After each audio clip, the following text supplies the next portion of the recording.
Vamos falar hoje sobre repertório? Não é repertório musical, é repertório de vida. Qual é o seu repertório? Como você conta o seu repertório em um processo seletivo? Quando você está conhecendo alguém, quando você está tentando convencer alguém de acreditar naquilo que você está falando. Esse momento é para realmente ficar pensando sobre isso. Eu tenho uma experiência profissional na área de RH e, enfim, faço hoje bem menos processos seletivos do que eu já fiz, mas acaba que eu, volta e meia, tenho acesso a isso. E nós, seres humanos, nós somos um corpo complexo e nós nos comunicamos uns com os outros, mesmo com linguagens não verbalizadas. E um recrutador, por mais que ele não seja formado em psicanálise, em psicologia, ele consegue sentir muito o que você está transmitindo ali na entrevista. Obviamente, gente, que uma entrevista, ela não dita a regra de quem você é. Por quê? Como eu falei anteriormente, nós somos um corpo complexo e muitas vezes nós somos movidos a situações externas que influenciam muito o nosso dia, como eu me sinto naquele momento, às vezes no caminho para a entrevista, quando é presencial, segundos antes, escuto, leio uma mensagem que me estabiliza. Porém é aquilo, o rio, a água só passa uma vez. E às vezes você precisa estar preparado para, naquele momento, você conseguir pegar aquela melhor água. E é assim em uma entrevista. Por isso que nós precisamos ter o nosso repertório muito bem estabelecido. Eu fiz recentemente entrevista com pessoas da faixa etária de 30 anos que não conseguem contar a sua história. Homens, mulheres que não conseguem. Por quê? Porque cada dia que passa eu vou me tornando algo que não seja eu mesma. Eu me torno esposa de fulano, eu me torno filha de ciclano, eu me torno mãe. E eu não me torno mais eu. Quem sou eu para fazer aquilo? Porque tem situações na vida que, por mais que você tenha alguém, é só você. No trabalho é só você. Independente de você ter alguém ou não, quem vai estar lá fazendo a sua atividade é você. E o recrutador está muito mais focado em saber quem é você do que no seu repertório secular, do que na sua família. Óbvio, gente, que tem sim. Mas quando você sabe se vender, às vezes você está em uma situação muito complexa. Eu convivi em uma entrevista recente também com uma mulher recém-separada e ela contou aquela história com uma carga emocional muito grande. E eu sei como é difícil se separar. Quando se tem filhos, então, imagino que seja muito mais difícil. Mas aquela carga daquele momento dela tirou o foco das outras perguntas. Entende? Então, até aquilo que pra você te traz muita energia, tira muito o seu foco, às vezes não compensa você falar de uma forma muito ampla. Às vezes posso ser mais sucinto, ser mais direto, porque a pessoa também, lá de cá, não vai insistir tanto, porque sabe que talvez ali aquele assunto é desconfortável, se for uma pessoa bem sensata, né? Obviamente. Fora os casos aí de gente que convive com profissionais indesejáveis. Então, como que eu faço, Luísa, para contar o meu repertório? Eu preciso me conhecer.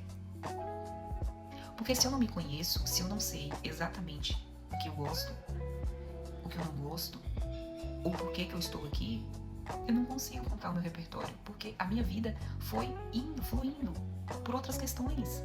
E óbvio, gente, que nós temos situações na nossa vida que não tem muita explicação, mas eu preciso saber como eu me sinto em relação até isso. Então, quando eu perguntei para um homem de 31 anos casado que está planejando ter um filho com a mulher dele na entrevista, por que você está procurando essa vaga? Ele falou assim, sendo que a sua última experiência foi para uma vaga totalmente diferente. Ele falou, Luísa, eu não gostava de fazer aquilo que eu fazia. Eu fiquei 4 anos fazendo aquilo que eu não gostava. Aí eu, como assim? Né? Dentro de mim, óbvio, não se transpareci. Mas eu fiquei esperando a empresa me ver esses 4 anos e me colocava em uma outra posição. Como não me viu, eu baixei a produtividade a certo modo para me desligar. E eu olhei assim pra ele. E óbvio que minha vontade era, como você contou essa história pra sua esposa quando você chegou em casa? 4 anos, você infeliz de lugar, baixando a produtividade de certa forma, né? A famosa pirraça ali, pra ser desligado. Como você contou essa história pra quem você ama, pra quem tá na vida com você? Entende? E não é que a atitude dele seja certa ou errada, é sobre você se conhecer. Você ficar 4 anos vivendo uma vida infeliz profissional porque dentro de você ainda não está claro o que você quer, o que você realmente é. Então a gente precisa pensar sobre isso. Quais são as minhas escolhas? Para que eu consiga contar a minha história. Para que eu consiga, quando o recrutador me perguntar quem é você, e eu consiga responder. quem eu sou. É tão simples, gente. Meu nome é Luísa, eu tenho X anos. Sou apaixonada por cachorros. Sou apaixonada por esporte, natureza. Adoro ficar em casa. Amo livros. Gosto também do silêncio, né? Gosto de estudar. Gosto de viajar. Tô agora apaixonada por inglês, por pilates, entende? Eu tenho uma história pra contar. Nasci em Itamaraju, vim pra Teixeira. Tenho muita vontade de morar fora do Brasil, no país X, no tempo X. Ou não. Entende? Depois que eu tenho ali toda a minha abertura, contando a minha história, contando o que eu sou, aí eu vou transparecer outras coisas. Decidi me casar em tal idade, porque eu conheci uma pessoa que atendia os meus pré-requisitos, me casei com ele é uma pessoa assim, assado, né? Aí meu marido faz isso e aquilo, aí depois, ó. Os meus pais moram assim, assado, mas eu me apresento primeiro. Eu existo. Não se esqueça que você existe, independente da situação que você se encontra. Solteira, casada, divorciada, mãe.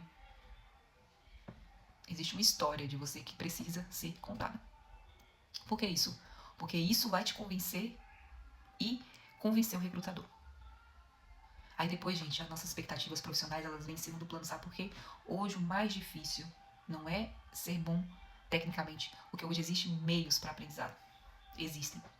Mas o mais difícil está sendo nos entender, né? Então, quando você pega um Uber, ele tem ansiedade. Quando você conversa com alguém, tem ansiedade, tem problemas. Nós somos bombardeados de problemas. Agora, a maneira como você lida com seus problemas que difere você no campo profissional, campo de relacionamentos interpessoais, de tudo.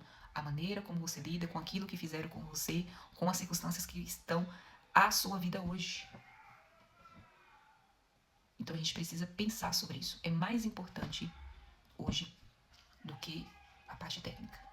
Eu formei sem chat GPT, gente. Eu formei, a gente ir na biblioteca, pegar livro, e no Google tinha pouca coisa. Hoje temos meios de aprendizado, mas a maneira de como você se comporta, de como você lida com as suas emoções, estão cada vez mais difíceis de serem gerenciadas. E a maior preocupação da empresa é isso. Estou colocando alguém aqui dentro que vai me trazer sérios problemas e pouca solução? Vamos pensar sobre isso?